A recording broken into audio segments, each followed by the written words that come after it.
আসসালামু আলাইকুম রহমতুল্লাহি ওবরকাতুহ। সম্মানিত দর্শক, জনাব ইকবাল হাসান মাহমুদ টুকু, ওনাকে বিদ্যুৎ মন্ত্রী করা হয়েছে। উনি আগের সরকারে বিদ্যুৎ মন্ত্রী ছিলেন যখন হাওয়া ভবন ছিল, এবং সেই সময়টাতে সারা বাংলাদেশে বিদ্যুতের যে ত্রাহি অবস্থা ছিল, সেই ত্রাহি অবস্থার জন্যই মূলত বিএনপির পতন শুরু হয়েছিল। আপনাদের মনে আছে যে এই বিদ্যুতের দাবিতে যে আন্দোলন হয়েছিল, কানসাট আন্দোলন, সেখানে যে হত্যাকাণ্ড, সেই হত্যাকাণ্ডর জের ধরে সেই কানসাট আন্দোলন, পল্লী বিদ্যুৎ আন্দোলনের যে নেতা, তাকে শেখ হাসিনা, তৎকালীন বিরোধী দলীয় নেত্রী, তিনি তার বাসভবনে সুধা সদনে ডেকে এনেছিলেন এবং সম্ভবত পরবর্তীতে মনোনয়নও দিয়েছিলেন। এবং সেখান থেকে যে আন্দোলন বিএনপির বিরুদ্ধে করা হলো, ফলে বিএনপির জন্য অনিবার্যভাবে একটি ১১ এসেছিল। ২০০১ থেকে ২০০৬ পর্যন্ত বিএনপির জন্য ১ নম্বর সমস্যা ছিল বিদ্যুৎ সমস্যা। ২ নম্বর সমস্যা ছিল হাওয়া ভবন খাম্বা 10% কমিশন। এই জিনিসগুলো ছিল ২ নম্বর সমস্যা। যদি ১ নম্বর সমস্যাটা না থাকতো, ২ নম্বর সমস্যাটা হয়তো হতো না। বোঝার চেষ্টা করুন, যখন বিদ্যুৎ সমস্যা হলো এবং বিদ্যুৎ নেই কিন্তু খাম্বা আছে, আবার এই খাম্বার সাথে জড়িত হাওয়া ভবন, ফলে হাওয়া ভবনের উপর যে লোড পড়েছে, এই বা মিস্টার তারেক রহমানের সঙ্গে যে 10% নাম যুক্ত হয়েছে, বিদ্যুতের সমস্যা থাকলে এই বাকি দুটো সমস্যা হতো না। 10% নামটাও আসতো না, আর খাম্বা নামটাও আসতো না। আচ্ছা বলেন তো, বিএনপির জামানাতে যতগুলো খাম্বা তৈরি হয়েছিল, তার চেয়ে ১,০০০ গুণ খাম্বা কি আওয়ামী লীগের জমানাতে তৈরি হয়নি? যত খাম্বা বিএনপির জমানাতে অব্যবহৃত পড়েছিল, তার চেয়ে বেশি খাম্বা কি এখনো পড়ে নেই? কিন্তু কেন এখন বিদ্যুৎ প্রতিমন্ত্রী ছিল আওয়ামী লীগের নসরুল আহমদ বিভু, তাকে কেন খাম্বা বিভু বলা হয় না? বলেন কেন বলা হয় না? এর কারণটা হলো, মানুষ বিদ্যুতের অভাবটা অনুভব করেনি। রাষ্ট্রের ক্ষতি হয়েছে, চুরি হয়েছে, চামারি হয়েছে, এটা রাষ্ট্রের ব্যাপার, রাষ্ট্র টু রাষ্ট্র বা অনেক হাই লেভেলের ব্যাপার, কিন্তু জনগণের মধ্যে এটা নিয়ে কোনো নেতিবাচক প্রতিক্রিয়া তৈরি হয়নি। কিন্তু ২০০১ থেকে ২০০৬ সনে বিএনপিকে ডুবানোর জন্য ১ নম্বর মন্ত্রণালয়, ১ নম্বর কারণ ছিল এই বিদ্যুৎ মন্ত্রী এবং বিদ্যুৎ মন্ত্রণালয়।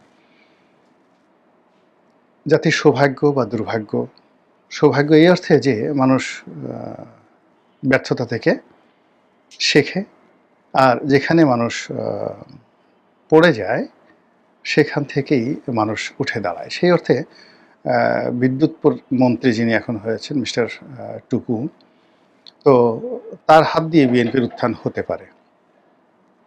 আর দুর্ভাগ্য হলো যে একই ভুল যদি মানুষ বারবার করে, তাহলে প্রকৃতি কখনো ক্ষমা করে না। ২০০১ সনে জনাব ইকবাল হাসান মাহমুদ টুকু সাহেবের যে স্ট্যামিনা ছিল, শক্তি ছিল, তার ১০ ভাগের ১ ভাগও ওনার এখন থাকার কথা নয়। ওনার বয়স হয়েছে, আর সবচেয়ে বড় ব্যাপার হলো উনি যেন তেন মানুষ নন। উনি ওয়ান্স আপন এ টাইম শেখ কামালের খুব ঘনিষ্ঠ বন্ধু ছিলেন। বাংলাদেশের যে কটি এলিট পরিবার রয়েছে, সেই কটি এলিট পরিবারের তিনি একজন সদস্য। তারপর তার আত্মীয় স্বজন মোটামুটি সবাই আওয়ামী লীগ করে। শেখ সেলিম তার বিআই, এটা সবাই জানেন। শেখ কামাল বন্ধু শেখ সেলিম বিআই। এবং বাংলাদেশের ব্যবসায়ী জগতে ৮০-র দশকে যে কটি কোম্পানি খুব ভালো করেছিল, তার মধ্যে ইকবাল হাসান মাহমুদ টুকু সাহেবের কোম্পানি অ্যাপেক্স গ্রুপ, যেটার উনি one of the share holder ছিলেন। উনি বিএনপি করার আগেই ওনার সঙ্গে আমার সম্পর্ক তৈরি হয়েছিল। তো উনি যখন সেই ৮৬-৮৭ সনে ঢাকা চেম্বার ভবনে বসতেন, ঠিক ওই সময়টাতেই তার সাথে আমার ভালো সম্পর্ক। তখন তিনি রাজনীতি করতেন না। তিনি, চট্টগ্রামের জহুর আহমেদ চৌধুরী, এরা সবাই মিলে এই ইউনাইটেডলি অ্যাপেক্স গ্রুপ ছিল, এবং তিনি one of the share holder ছিলেন অ্যাপেক্স গ্রুপের। তখন তাদের একটা টেক্সটাইল মিলে ছিল, সাভার টেক্সটাইল। তখন থেকে আমি টুকু সাহেবকে চিনি একজন সাংবাদিক হিসাবে। জনাব টুকু সাহেবকে আমি তখন থেকে চিনি। এরপরে সেই যখন 2001 সন থেকে জাতীয় রাজনীতিতে এলাম। তখন থেকে তাকে রাজনীতিবিদ হিসেবে চিনি।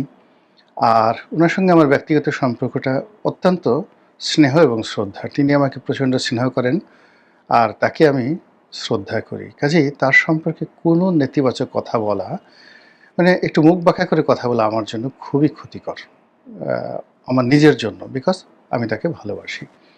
তো সেই টুকু ভাই, সেই টুকু ভাইয়ের একটি বক্তব্য নিয়ে ভীষণ রকম ট্রল হচ্ছে বাংলাদেশে।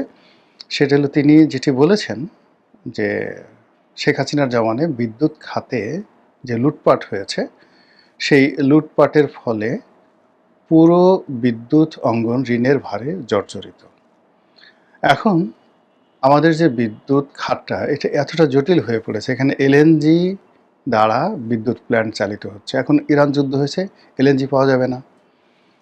এখানে ডুয়েল ফুয়েল আছে, ডিজেল চালিত গ্যাস ক্ষেত্র আছে, এখানে কয়লা চালিত মানে বিদ্যুৎ প্ল্যান্ট আছে। তারপর এখানে দেশের বাইরে আদানি থেকে বিদ্যুৎ আনা হচ্ছে, দেশের বাইরে থেকে আনা হচ্ছে, আমদানি করা হচ্ছে। মানে এত জটিল একটা বিদ্যুৎ খাত তৈরি করে গেছেন শেখ হাসিনা।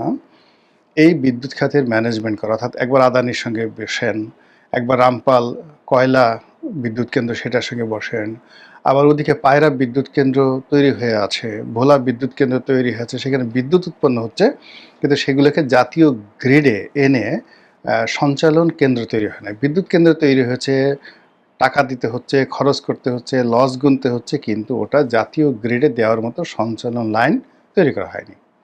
যেমন ধরুন ভোলার গ্যাস ক্ষেত্র, ভোলায় প্রচুর গ্যাস আছে, কিন্তু সেই গ্যাস জাতীয় গ্রিডে আনার মতো অবস্থা এখনও তৈরি হয় নাই। আবার পায়রাতে যে বিদ্যুৎ কেন্দ্র তৈরি করা হয়েছে, সেই পায়রার বিদ্যুৎ কেন্দ্রের ফুল লোড জাতীয় সঞ্চালন কেন্দ্রে বিদ্যুৎ কেন্দ্রে আনার মতো অবস্থা এখনও তৈরি হয়নি। অর্থাৎ দক্ষিণাঞ্চলে এত বিদ্যুৎ দরকার হয় না।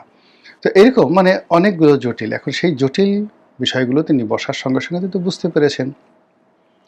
সেই কথাটা বলতে গিয়ে তিনি একটা বেফাঁস মন্তব্য করে বসেছেন যে লোডশেডিং মানে এই যে ঋণ করে ঘি খাওয়ার চাইতে না খেয়ে থাকা ভালো। আর এখন বিদ্যুৎ নিয়ে আমরা যে সমস্যার মধ্যে আছি, ঋণ নিয়ে যে সমস্যার মধ্যে আছি, এর চাইতে লোডশেডিং ভালো। আর সঙ্গে সঙ্গে তার আমলনামা চলে আসছে, পাবলিক হু হু করে বলার চেষ্টা করছে কি হলো ইত্যাদি ইত্যাদি নানা রকম কথাবার্তা। ভদ্রলোক একেবারে ব্যতিব্যস্ত হয়ে সাংবাদিকদের উপর ভীষণ খেপেছেন এবং তিনি বলেছেন যে তোমাদের কারণে আমি এবং আমার পরিবার সাফার হয়েছে। আপনারা জানেন যে ১/১১ সময় তার স্ত্রী, তার সন্তান, তাদেরকেও জেলখানাতে নেওয়া হয়েছিল এই বিদ্যুৎ সেক্টরে দুর্নীতির অভিযোগে, এবং আরও অনেক অভিযোগ। তো সেই অভিযোগ আবার তার দিকে আসছে এবং এখনকার যে বাস্তবতা,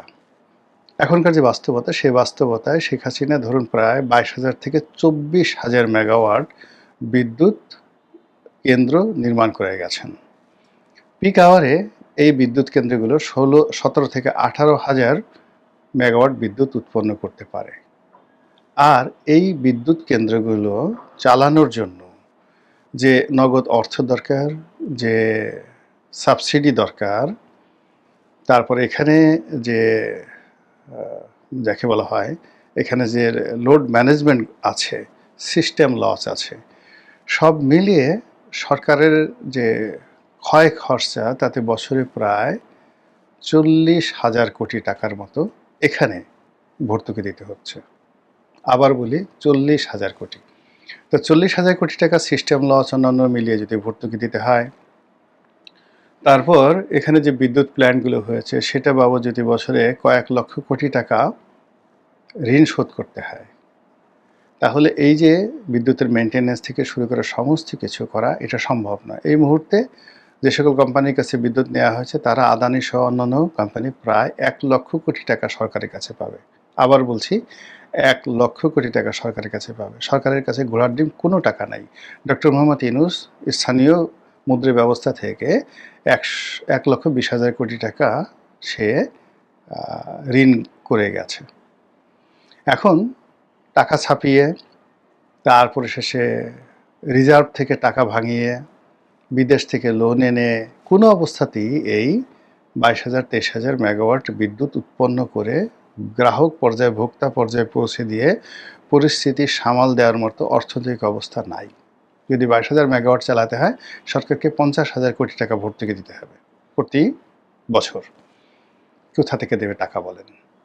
এটা বিদ্যুৎ মন্ত্রী বুঝতে পেরেছে। ফলে কি হলো, আগামী যে মানে যাকে বলা হয় গ্রীষ্ম আসছে, আপনি ধরে নিতে পারেন এই গ্রীষ্ম ২০০২ সনের গ্রীষ্মের মতো মানে ব্যাপক বিপর্যয় তৈরি করবে। এটা বাস্তবতা।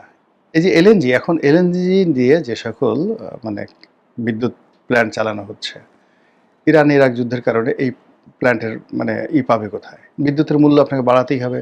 হরমুজ প্রণালী ইরান বন্ধ করে দিয়েছে। তো হরমুজ প্রণালী ইরান বন্ধ করে দেওয়ার কারণে তেলের দাম একদিনের মধ্যে লাফিয়ে $40 বেড়ে গেছে। একদিনে পার ব্যারেল $40 বেড়ে গেছে। এটা $200 যাবে। যদি আগামী 10 দিনে এভাবে চলতে থাকে হরমুজ প্রণালী, $200 পার ব্যারেল হবে। বাংলাদেশের পক্ষে $200 ব্যারেলে তেল কিনে $80 দামে সেগুলো আবার ভর্তুকি দিয়ে জনগণের কাছে দেওয়া অসম্ভব ব্যাপার। আর যদি ভর্তুকি না দিয়ে তেলের দাম বৃদ্ধি করা হয়, 1 মিনিটের মধ্যে সারা বাংলাদেশ অচল হয়ে পড়বে। লঞ্চ ধর্মঘট, জাহাজ ধর্মঘট, ট্রাক ধর্মঘট, পরিবহন ধর্মঘট, এমনকি এই যে মেট্রো রেলে আপনারা চলতেছেন, এইগুলোরও ভাড়া দ্বিগুণ করতে হবে। এছাড়া কোনো উপায় নাই। বলেন কি অবস্থা যাচ্ছে? তো এই সব মিলিয়ে যে একটা লোডশেডিং ধেয়ে আসছে, এতে আপনার কোনো সন্দেহ নেই, এবং লোডশেডিংয়ের সাথে সাথে মূল্যস্ফীতি বাড়বে, দ্রব্যমূল্যের দাম বাড়বে, তারপরে মুদ্রাস্ফীতি বাড়বে, টাকার দাম কমে যাবে। ডলারের মূল্য কোনো অবস্থাতেই সরকার এই যে গত 17 মাস ধরে যেভাবে রাখছে 122 টাকা, 123 টাকা, এটা রাখা সম্ভব হবে না, ইম্পসিবল। ডক্টর মোহাম্মদ ইউনূসের সময় যেটা জিনিসটা হয়েছে, এখন সেই সরকারের সময় সেটা হবে না। তার সঙ্গে সঙ্গে ঘুষ বাড়বে, অর্থাৎ এই সমস্ত কাজকর্ম